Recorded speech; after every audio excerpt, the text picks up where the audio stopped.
Okay, thank you. Grace Wegeza, Health Representative Western Region, Kakamega County Assembly Assistant Under Editor. Okay, maybe just to articulate or just to emphasize what the two speakers previously spoke about. Maybe with the experience of what we encounter as we do our work in the parliament, in the Usule, one of the issues, like from where I come from, we know our region, the members, they speak for long, and the other thing you'll find out that there's a lot of repetition. So when we handle the answered reports, we are able to maybe avoid that repetition. And then the issue on the mother tongue influence is another thing that we also face in the language used in parliament.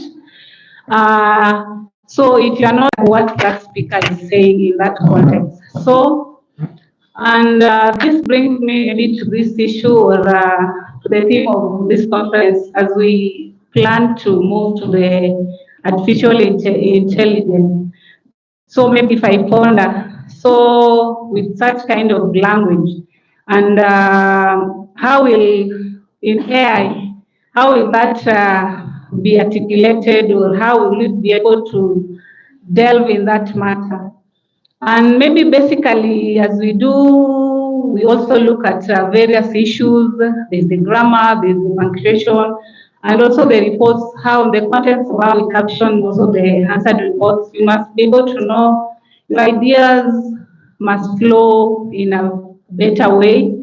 The issue should be also be articulated. And then maybe another issue, maybe I can talk about challenge in the language use. You find out we have some members, especially when the session or we have new parliaments after an election, you feel like the new members, they have that fear of speaking. And maybe some take long to speak in parliament. And when they speak, also they are not that eloquent, or they don't articulate the issue well. And then you see that you may find also some using vocabulary that they cannot articulate well. And some also find it difficult maybe to pronounce some words. So that's what we encounter mostly. And I don't want to speak so much because most of the issues have been touched on, and maybe the way forward, I can say in the county assembly, we haven't that much maybe embraced Kiswahili. We still like Kilifi there, they're saying their debates are mostly in Kiswahili, but mostly we do English. And maybe like in our parliament, maybe last house we only had one member who could begin speaking in Kiswahili until the end. But we encounter where somebody starts in Kiswahili, akiona amelemewa, unaona ana change to English and vice versa. So maybe if we embrace the way we do our things in the county assembly, or we encourage more of Kiswahili, or also we have the standing orders translated in Kiswahili, I think we'll be able to use the three languages as well as our constitution. I believe Article 120 articulates that well the languages that we need to use. Kiswahili, I say, is not that well articulated in the county assembly. Mostly we use English. And then, for instance, in Kakamega, we have some projects, like the executive projects in a number of ministries. You may find that project has been named by a Luya name. Like this one we say, I'll just translate, yani maji iko kwa mlango, but that project is named in Luya like that. So you see when a member is speaking on a report of environment committee, you see that word in Kiluya is what will come out in his debate. And that's how the project has been termed, or has been made, or has been utilized in the project in the ministry. So that's what I can say. That allows us to go into language. Yeah.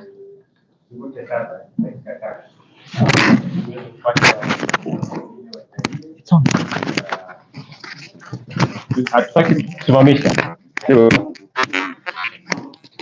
Sawa Profesa.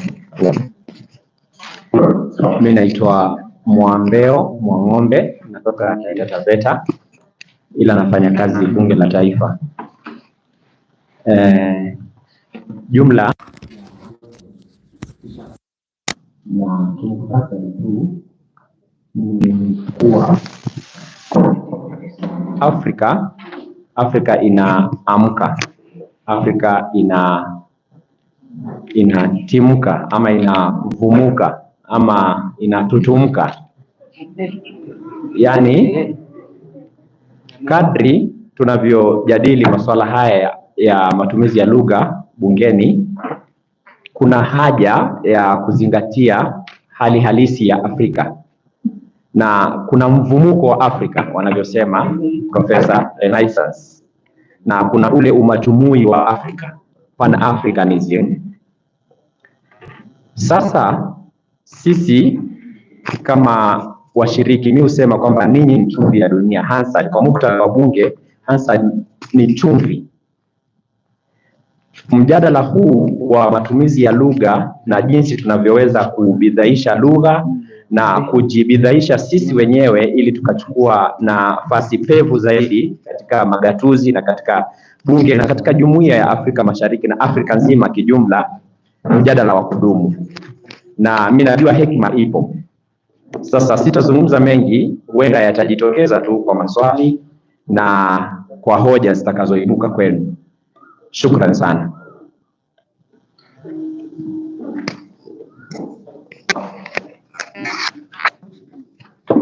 Thank you, my friend. A very good afternoon, everyone. My name is Sharon Mugabe, and I bring you very warm greetings from the East African Legislative Assembly. I also checked the program and noticed that the only time I have opportunity to express our gratitude is now. So I'm going to ask you to allow me to indulge you a little and thank you and thank the Parliament of Kenya and thank the 47 county assemblies as well as the HAC fraternity for your generosity in inviting us and your generosity in hosting us. Thank you for organizing a professionally efficient conference. We appreciate you and we are grateful. Register our appreciation on my behalf and on behalf of the Hansard Department at IALA, as well as the clerk to the Assembly of IALA. Now, dear friends, to be honest with you, getting back to the topic, if I had known that the topic today was going to be in Kiswahili, I would have gently and humbly chickened out and asked for my friend who is also here. Please, Stacy, would you please stand? Stacy is my friend as well as colleague at IALA. So Stacy, today you should have been sitting here because it's Kiswahili Day. And so just imagine what was happening when the good professor would speak fluent Kiswahili and then turn to the panel and say, you will handle that. Imagine how my heartbeat would go as he looks back, and it always seems like he meant me. But I would like to thank you for this opportunity, and then do something that we used to do in secondary school whenever we didn't understand the question. They would ask about Maji, and then we would say, assume it was Mau Mau, and we would go on. So that seems to be the angle from which I am going to give my remarks. And not that I was completely lost, but I would like to make a few remarks concerning language use. I believe that we, our trade in Parliament, and therefore in our careers as Hansard people, is language. Anyone who has anything to do with language, they should automatically look at us. And that means we must have tools and resources to buttress our claim to language proficiency and the trade. So I would like to speak from the angle, the assumption that we would have style guides. We would have standards, not just known in our hearts and in our practice, but actually documented, the style guides that we use, the standards that we frequently and regularly update. But I'd like to ask, dear editors, do we always follow our own guidelines and standards when we use language?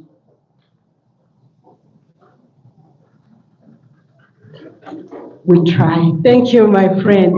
That's a question that I kept pondering on. Do we actually, when we have set our standards, when we have set our guidelines, do we follow them ourselves?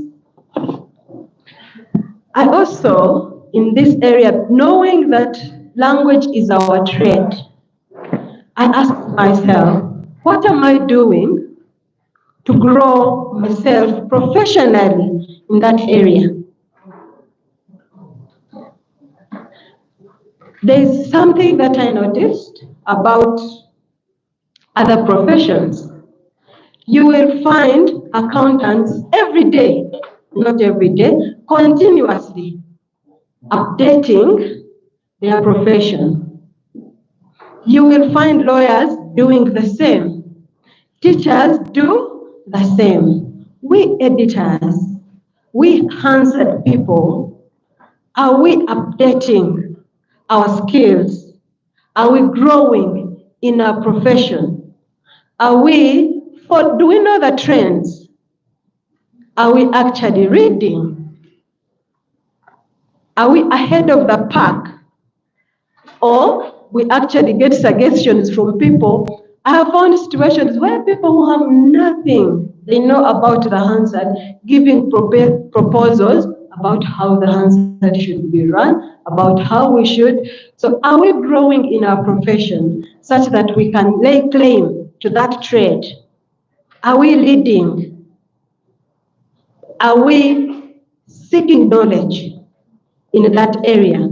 And as an association, what can we do to lead that trend? What can we do to actually lead the artificial intelligence agenda in our parliaments, in our assemblies? Or are we going to be among those who say it is not going to work, it is not good, we are not for it, and guess what will happen? IT will pick it, clerks will pick it, and then we'll just be running after them. Yet we have opportunity to lead on that front. And guess what? Impact attracts resources.